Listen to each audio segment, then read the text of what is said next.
आज हम देखेंगे कि Afghanistan begins to work with TAPI project, कैसे अफगानिस्तान आपके तापी प्रोजेक्ट पे काम करना चाह रहा है। दूसरा हम देखेंगे आज की एनसीपीसीआर ने अभी रिसेंटली सुप्रीम कोर्ट को बोला है कि आपकी जो मदरसा है वो एजुकेशन सिस्टम में अनफिट हो रही है, वो प्रॉपर एजुकेशन सिस्टम प्रोवाइड नहीं कर रही, तो कैसे प्रोवाइड नहीं कर पा रही है, हम ये सब आज देखेंगे। हेलो दोस्तों, आप सभी का स्वागत है डॉक्टर अमित आईएएस एकेडमी के डेली इनिशिएटिव यूपीएससी समाचार में। आपको जैसे पता है, हम पहले 5 प्रीलिम्स की न्यूज़ देखेंगे फैक्ट्स के बारे में, एक हम मेंस का एडिटोरियल करेंगे। तो आप सभी का स्वागत है 12 सितंबर की न्यूज़ एनालिसिस में। जो बच्चे आज पहली बार आए हैं उनके लिए इन्फॉर्मेशन है कि हमारी एकेडमी ने पिछले 3 सालों में 108 सिलेक्शन दिए हैं, जिसमें से 2024 में आपके 51 सिलेक्शंस थे। उसके अलावा 2023 में 24 सिलेक्शन थे, जिसमें फर्स्ट जो रैंक आई है अनिल कुमार की, वो हमारी एकेडमी के आप ऑफलाइन स्टूडेंट रहे हैं। जो बच्चे एचसीएस के लिए प्रिपेयर करना चाह रहे हैं उनके लिए हमारी एकेडमी ने न्यू बैच लॉन्च कर दिए हैं। जैसे अभिमन्यु बैच है, आपको ये दोनों मीडियम में मिलेगा, हिंदी और इंग्लिश में भी, और दोनों मोड में मिलेगा आपको, ऑफलाइन भी और ऑनलाइन भी। ये आपका पूरा कवर करता है, प्रीलिम्स हो गया, मेंस हो गया, फिर इंटरव्यू का पूरी प्रोसेस आप ये कवर करेगा। ठीक है, आपकी मेंस के आंसर राइटिंग प्रैक्टिस करवाएगा। ठीक है, और इसमें आपकी एनसीईआरटी बैचेस भी आते हैं। तो जो बच्चे इसको प्रिपेयर करना चाह रहे हैं उनके लिए ये नंबर अवेलेबल करवा दिया गया है, आप इस पे जाके कांटेक्ट कर सकते हैं। दूसरा, हमारी एकेडमी का एक ऐप है जिसमें डॉक्टर अमित आईएएस एकेडमी करके है, आप वहां पे जाके इसकी पूरी डिटेल को डिस्क्रिप्शन में देख सकते हैं, और लिंक में भी इसके लिए मेंशन है। तो आज हम स्टार्ट करते हैं 12 सितंबर का अपना न्यूज एनालिसिस। हमारी पहली न्यूज है सोशल जस्टिस से रिलेटेड कि मदरसा unfit for proper education, NCPCR tells Supreme Court. ठीक है, सेकंड हम देखेंगे प्रीलिम्स का फैक्ट है हमारे लिए, cabinet approves health cover for all age 70 and above. ठीक है, थर्ड हम देखेंगे साइंस एंड टेक से हमारा रिलेटेड हो जाता है जीएस 3 में, ऑर्गन ऑन चिप क्या है। ठीक है, इस टर्म से हम क्या समझते हैं। दूसरा हम देखेंगे कि कैसे ही बूस्ट करता है बायो ई थ्री, हमने बायो ई थ्री पहले कवर किया न्यूज़पेपर्स में कि एम्प्लॉयमेंट है, आपका इकोनॉमी है, इस सब के बारे में देखेंगे। फिर हम देखेंगे अपना थर्ड प्रीलिम्स फैक्ट है, ये भी हमारा कैबिनेट अप्रूव्स एक 10,900 करोड़ का स्कीम अप्रूव की है, ई मोबाइल ई मोबिलिटी पुश का। ठीक है, फिर हम देखेंगे प्रीलिम्स का फैक्ट है हमारे, Afghanistan sets to begin work on TAPI project, कैसे तापी प्रोजेक्ट पे अफगानिस्तान वर्क कर रहा है। आपको पता होगा कि अफगानिस्तान में गवर्नमेंट बदल गई थी, वहां की जो गवर्नमेंट थी उसके बाद तालिबान आ गए, तो अब हमारे वहां पे तापी प्रोजेक्ट उस टाइम में स्टार्ट हो गया, तो उसको कैसे कैरी ऑन करेंगे। ठीक है, उसके बाद हम देखेंगे हमारे न्यूज़पेपर का एनालिसिस एडिटोरियल का। इसमें क्या है, हम डिसेंट्रलाइजेशन देखेंगे, चाइनीज करेक्टरिस्टिक्स के, मतलब चाइना के अंदर क्या डिसेंट्रलाइजेशन है, वो सब हम इसके अंडर देखेंगे। ठीक है, तो लेट्स स्टार्ट। हमारा फर्स्ट एडिटोरियल हो जाता है सोशल जस्टिस एंड एजुकेशन से रिगार्डिंग है। ठीक है, इसमें क्या बोल रहा है, इसकी हेडलाइन बोल रही है आपकी, the national commission for protection of child rights NCPCR has criticised Madrasa for inadequate education, cheating curriculum issues, poor teaching qualities and lack of extra curriculum activities। ये क्या बोल रहा है, ये आपका बोल रहा है कि एनसीपीसीआर ने किसको बोला है, आपकी सुप्रीम कोर्ट को बोला है कि जो मदरसा है वो अनफिट है, यानी वो प्रॉपर आपका करिकुलम फॉलो नहीं कर पा रही है, पहली चीज। दूसरी चीज क्या बोल रहे हैं कि आपका करिकुलम भी फॉलो नहीं हो रहा, जो प्रॉपर एजुकेशन प्रोवाइड करनी चाहिए वो भी नहीं है, आपके टीचिंग स्टाफ भी प्रॉपर नहीं है। तो वो सब हम देखेंगे। देखो इसमें क्या बोल रहा है कि क्या क्या कंसर्न है हमारे लिए। ठीक है, जो एनसीपीसीआर ने बोले कि अनसुटेबल एजुकेशन एनवायरनमेंट, यानी प्रॉपर एनवायरनमेंट अवेलेबल नहीं है।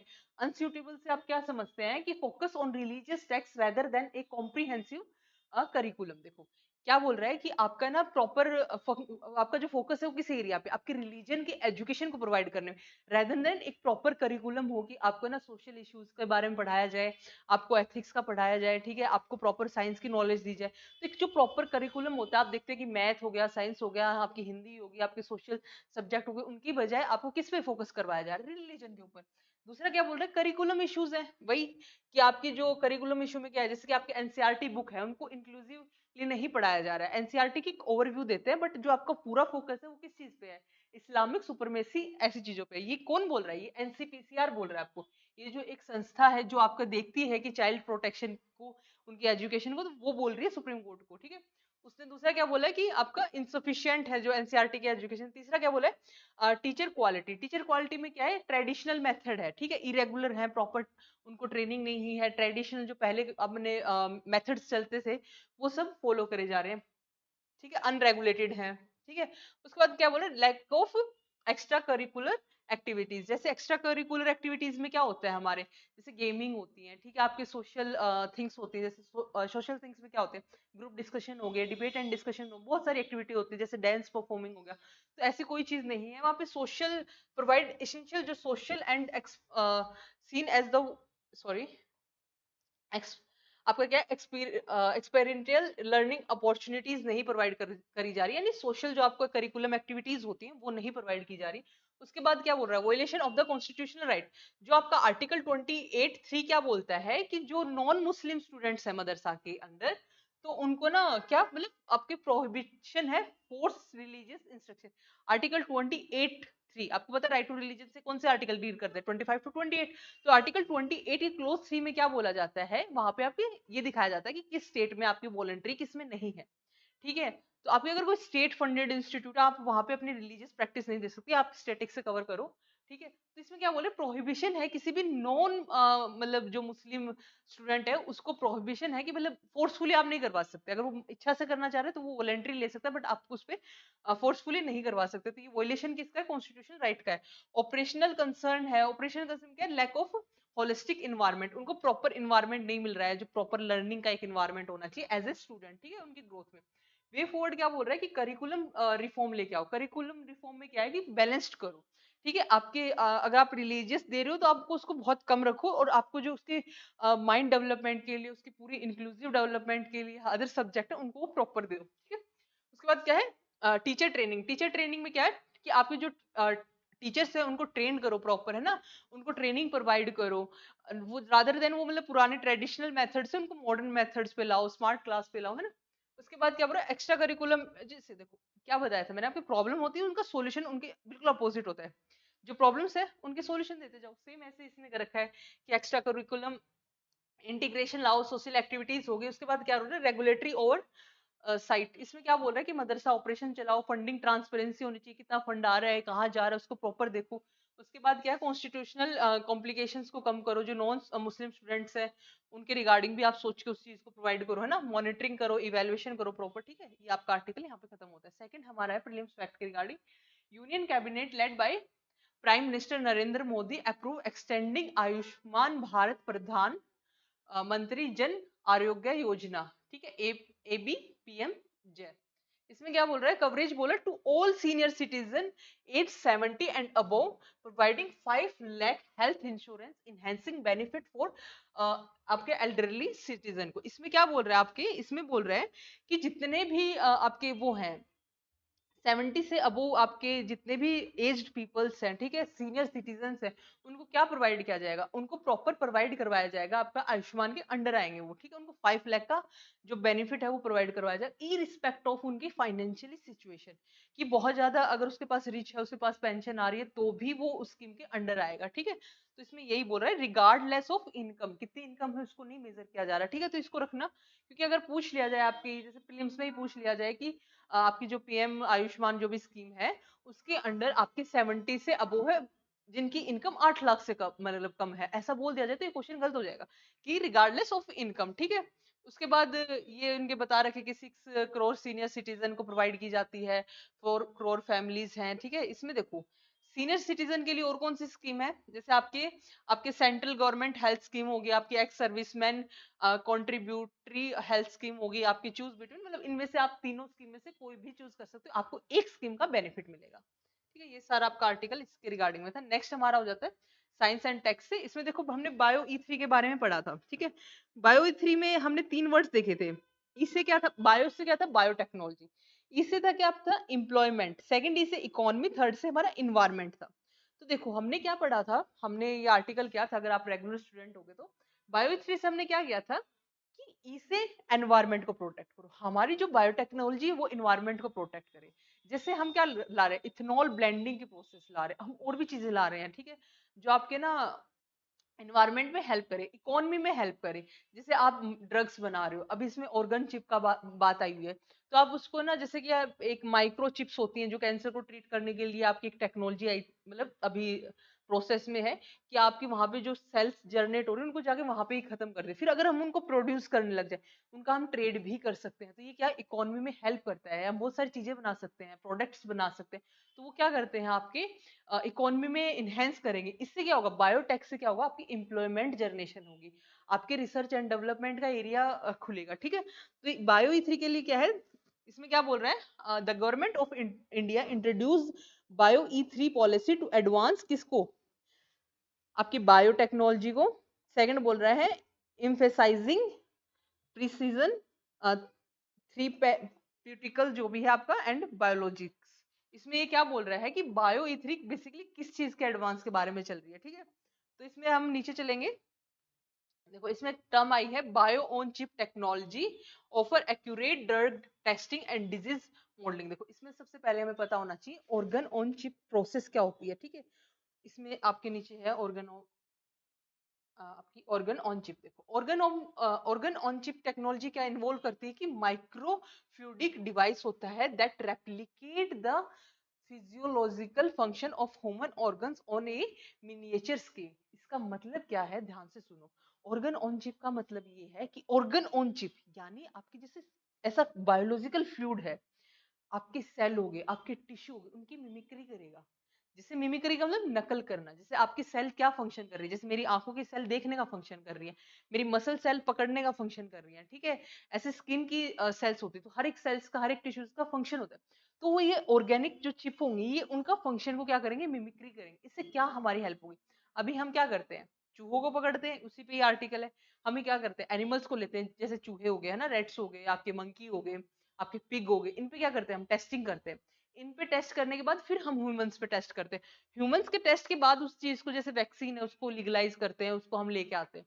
ऐसे ही क्या बोल रहा है कि ऑर्गन ऑन चिप अगर ह्यूमन की ही एक मिमिक्री बन जाएगी हमारे पास, तो टेस्ट किस पे करेंगे, हम ह्यूमंस के ऊपर ही कर लेंगे, हमें रिक्वायरमेंट ही नहीं है फिर रेट्स की उनकी।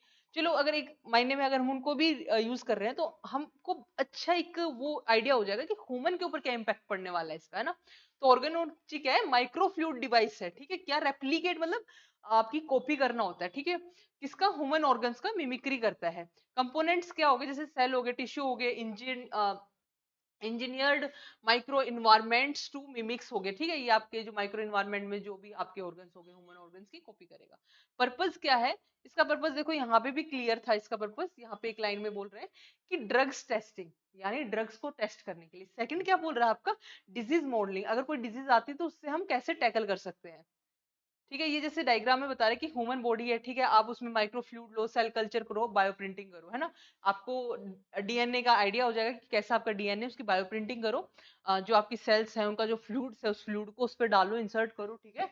और इसका पूरा करके आप एक ऑर्गन बनाओ, ऑर्गन ऑन चिप होगी, एक आपकी चिप है जो आपके ना, जैसे सपोज दैट आपको किडनी की रिक्वायरमेंट है, तो किडनी की सेल कल्चर करो आप, मतलब सेल कल्चर का मतलब आप लैब के अंदर उनको प्रॉपर बनाओ, फिर उसमें आप माइक्रो फ्लूइड्स हैं जो भी उसके, उसको इंसर्ट करो, टेक्नोलॉजी को, बायोप्रिंटिंग की पूरी टेक्नोलॉजी को, वो आपके ऑर्गन चिप एक ऑर्गन की तरह काम आ गई। अब उसको आप डिजीज मॉडलिंग में यूज कर सकते हो, ड्रग मेटाबॉलिज्म में कर सकते हो, टेक्सोलॉजिकल इवोल्यूशन में भी आप क्या कर सकते हो, उसको चेक कर सकते हो, ठीक है। तो इसमें ये है, ठीक है।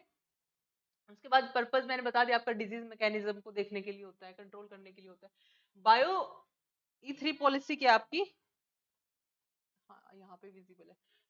देखो बायो ई3, ठीक है, ये याद रखना, मैंने पहले भी बोला था, ये आपके मेंस के लिए बहुत इंपॉर्टेंट हो जाता है। इसमें क्या होता है कि आपकी बायोटेक्नोलॉजी, आपका एम्प्लॉयमेंट, आपका इकोनॉमी, इन्वायरमेंट, मैंने बताया कैसे इंपॉर्टेंट है ना। इसमें क्या बोल रहा है कि नेशनल लेवल का गोल है इसमें, bio economy targets national economic goals 2047 तक।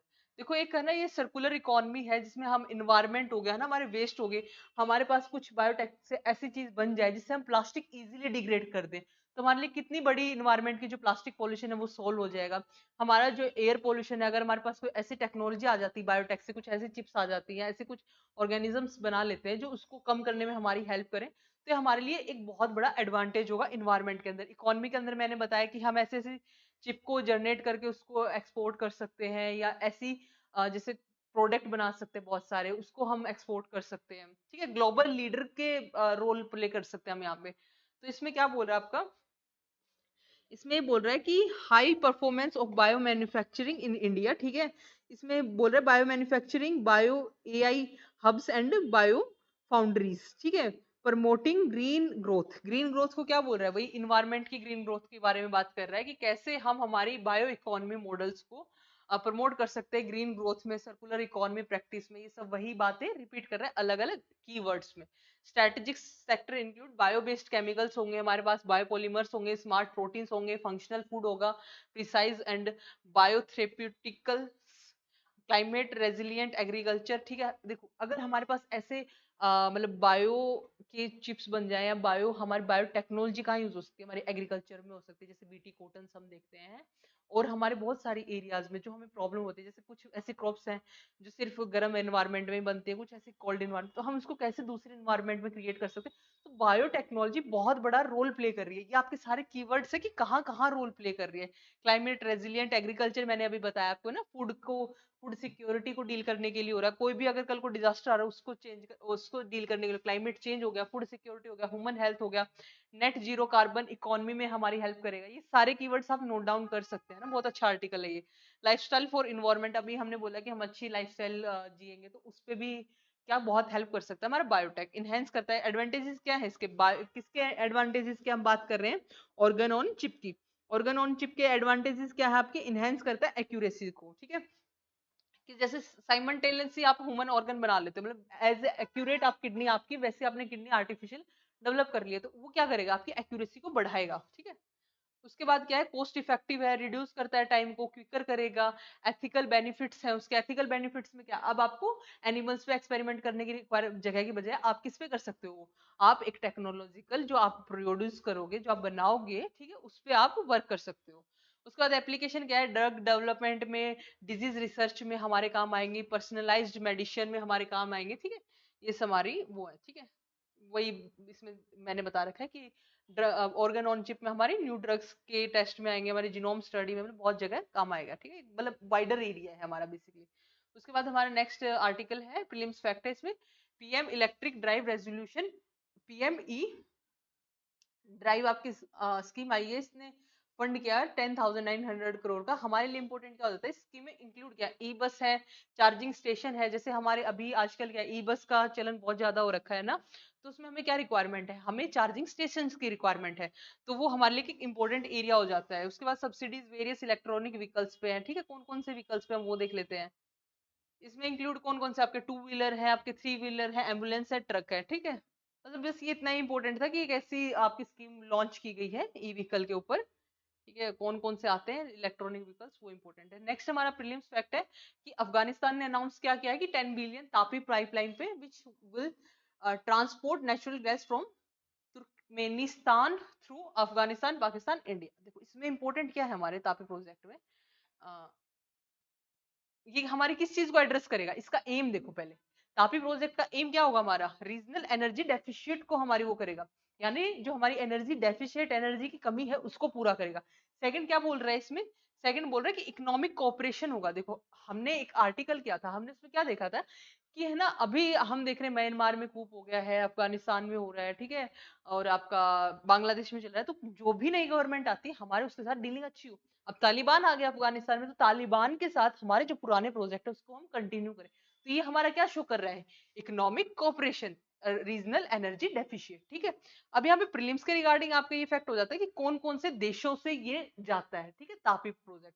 तो तापी नाम से ही आपका तुर्कमेनिस्तान है, अफगानिस्तान है, पाकिस्तान है और आपका इंडिया है, ठीक है। इसमें देखो आपका पीस पाइपलाइन है, इंडिया में कहाँ है, फजलिका, फजलिका जो आपका एरिया है वहां पे इंडिया में रीच करता है। 5% आपका अफगानिस्तान में है, 47% पाकिस्तान में है, इंडिया में 47 है, और 30 ईयर का पीरियड टाइम है इसका ना। तो ये आपका प्रोजेक्ट के बारे में है, आपको बस कंट्री पता होना चाहिए। तापी से ती से आपका क्या होगा, आपका तुर्कमेनिस्तान हो गया आपका, फिर आपका अफगानिस्तान हो गया, अफगानिस्तान के बाद पाकिस्तान हो गया, और फिर इंडिया हो गया, तो ये आपके। इसके बाद देखो हम एक उस एक क्वेश्चंस को आप एक बार गो थ्रू, इसमें पंचायती सिस्टम के बारे में पूछ रखा है आपसे, लोकल गवर्नमेंट इंडिया के बारे में। दूसरा डिस्कस कर रखा है कि क्या चैलेंजेस फेस करते हैं हम डिसेंट्रलाइजेशन इन चाइना में, क्या फेसिस, मतलब चैलेंजेस जो आर्टिकल के ऊपर है ये, कि चाइना में क्या डिसेंट्रलाइजेशन से रिगार्डिंग प्रॉब्लम्स है, इंडिया को क्या अडॉप्ट करने की जरूरत है। रिसेंटली क्या बोल रहा है, China's extreme decentralisation has led to over capacity and inefficient investment on local governments prioritise industrial growth over public services. ये क्या बोल रहा है कि अभी हाल फिलहाल में क्या सिनेरियो है कि चाइना का क्या है, चाइना का extreme decentralization local government system है, जिसका मतलब ये है कि चाइना अपना बहुत ज्यादा जो इन्वेस्टमेंट है वो कहाँ करती है, लोकल गवर्नमेंट में। लोकल गवर्नमेंट 51% क्या करती है आपका, वहां से जनरेट फंड जनरेट करती है आपका गवर्नमेंट के लिए। तो इन्वेस्टमेंट जितना ज्यादा जब आप ग्राउंड लेवल पे करोगे, इसके नुकसान क्या होंगे, आप इन्वेस्टमेंट बहुत ज्यादा कर रहे हो, आपके प्रोडक्ट बहुत ज्यादा आ रहा है, लेकिन अब वो जो प्रोडक्ट आ रहा है वो बिकने के लिए आपको मार्केट चाहिए, वो नहीं मिल पा रही, आपका ओवर प्रोडक्शन हो रहा है, उससे क्या जा रही है, वेस्टेज आ रही है, यानी आपका फंड तो आ रहा है तो वो वेस्ट हो रहा है। जो चाइना का मॉडल है वो क्या है आपका, आपका इन्वेस्टमेंट बेस्ड मॉडल है, इन्वेस्टमेंट लेड बेस्ड मॉडल है, ठीक है। इंडिया का क्या है, कंजम्पशन का है, कंजम्पशन मतलब जो हम कंज्यूम कर रहे हैं। तो देखो इसके ऊपर एक उसमें ग्राफ में, उसके बाद इसको आप रीड आउट कर सकते हैं, इसके लिए मैंने एक आपका, इसका मैंने आपका एक वो बनाया है,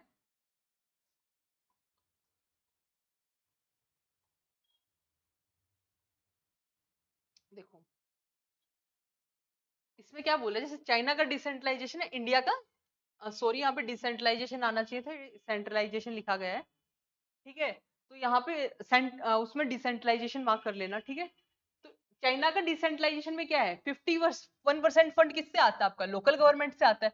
लोकल गवर्नमेंट क्या करती है, अगर फंड लोकल गवर्नमेंट में अगर आप ज्यादा लगाओगे, है ना, मतलब अगर इन्वेस्टमेंट लोकल गवर्नमेंट में ज्यादा होगा, तो आपका इन्वेस्टमेंट जब ज्यादा होगा तो आपके क्या होंगे, गोस्ट टाउन बनेंगे, ओवर इन्वेस्टमेंट होगा, वेस्टेज होगी। ओवर इन्वेस्टमेंट और वेस्टेज से क्या समझ रहे हो कि आपके चाइना में क्या हो रहा है, बहुत ज्यादा इन्वेस्टमेंट होगा, इन्वेस्टमेंट से प्रोडक्ट ज्यादा हो गया, प्रोडक्ट से क्या हो गया आपके पास, बेचने के लिए आपको मार्केट चाहिए। उन्होंने इसलिए क्या बनाया, इसके रिजल्ट में आपका आया बेल्ट रोड इनिशिएट आया, बीआरआई आया, बट बीआरआई फेल होता जा रहा है, क्यों फेल होता जा रहा है, जो बेल्ट रोड इनिशिएट था वो किस चीज के लिए था, कि आप ये ऐसे रोड से कनेक्टिविटी करेंगे, वहां से हम यहाँ पे हमारे चाइना में प्रोडक्ट बनाएंगे, आपके बेचेंगे, हमारे पैसा आएगा, ये इनकी पॉलिसी थी। लेकिन इनकी पॉलिसी में ट्रस्ट इश्यू बहुत ज्यादा थे, जो बेल्ट रोड इनिशिएटिव वो प्रॉपर वर्क नहीं कर रहा है, कहीं से कुछ है कहीं से कुछ है, मतलब प्रॉपर उसकी फंक्शनिंग नहीं है, उस पर ट्रस्ट इश्यू आ रहे हैं, कंट्रीज प्रॉपर ट्रस्ट नहीं कर पा रही, तो इसकी वजह से धीरे धीरे आपका जो बेल्ट रोड इनिशिएटिव वो फंक्शन में कम आ रहा है। देखो इसने कंपेयर किया है कि इंडिया के डिसेंट्रलाइजेशन मॉडल से, इंडिया का जो डिसेंट्रलाइजेशन, इसको मार्क कर लेना, डिसेंट्रलाइजेशन है ये। इसमें क्या है कि हमारी जो लोकल गवर्नमेंट है वो 3% उनसे हम फंड जनरेट कर पाते हैं, जो वहीं यूज हो जाता है। तो कंज्यूम हमारे क्या है, हमारी जो इकोनॉमी है वो क्या है, नॉट इन्वेस्टमेंट लेड नहीं है, हम इन्वेस्ट नहीं करते ग्राउंड लेवल पे, रादर देन हम कंजम्पशन लेड इकोनॉमी है। हम किस पे भरोसा करते हैं, कंज्यूम करने में। जो इन्वेस्ट करते हैं वो उतना ही करो जितना हम कंज्यूम कर पा रहे हैं, अगर उससे ज्यादा कर रहे हैं तो वो एक्सपोर्ट भी होना चाहिए, यानी वेस्टेज नहीं होनी चाहिए। तो वी नीड टू इन्वेस्टमेंट, हमें जरूरत तो है किस चीज की, इन्वेस्टमेंट करने की, बट किस चीज को, बैलेंस, जो हमारी रिक्वायरमेंट है और जो हमारी लिमिट है उसको देखते हुए हम लिमिटेड इन्वेस्टमेंट कर सकते हैं। तो यही बोल रहा है इस पूरे आर्टिकल में, जब आप इसको गो थ्रू होगे इसमें यही बात है। इंडिया को क्या सीखना चाहिए, बैलेंस डिसेंट्रलाइजेशन सीखना चाहिए, ठीक है। बैलेंस डिसेंट्रलाइजेशन का मतलब क्या, इन्वेस्टमेंट और कंजम्पशन आपके एक पायदान पे, आप कंज्यूम कर रहे हो उतना आप इन्वेस्टमेंट करने की कोशिश करो। दूसरा क्या बोले, फिजिकल रिफॉर्म्स लाओ, अवॉइड करो ओवर कैपेसिटी को, आपकी पॉलिसी फ्लेक्सिबिलिटी लाओ, फोकस करो सर्विसेज के ऊपर, ठीक है। तो आपकी ये सब इसमें बोला गया है। ये आपके कुछ क्वेश्चंस है, 4 क्वेश्चंस है, इनको आप देख लो, इसका आप स्क्रीनशॉट ले लो, कल आप इसको कमेंट में आंसर करके बताना, ठीक है, कि भाई इनके क्या क्या आंसर है। ये आज के जितने भी हमने पढ़ा है उससे रिगार्डिंग में है। आज के लिए 12 सितंबर के लिए इतना ही था, आज के लिए धन्यवाद, कल मिलते हैं 13 सितंबर के न्यूज़पेपर एनालिसिस के साथ।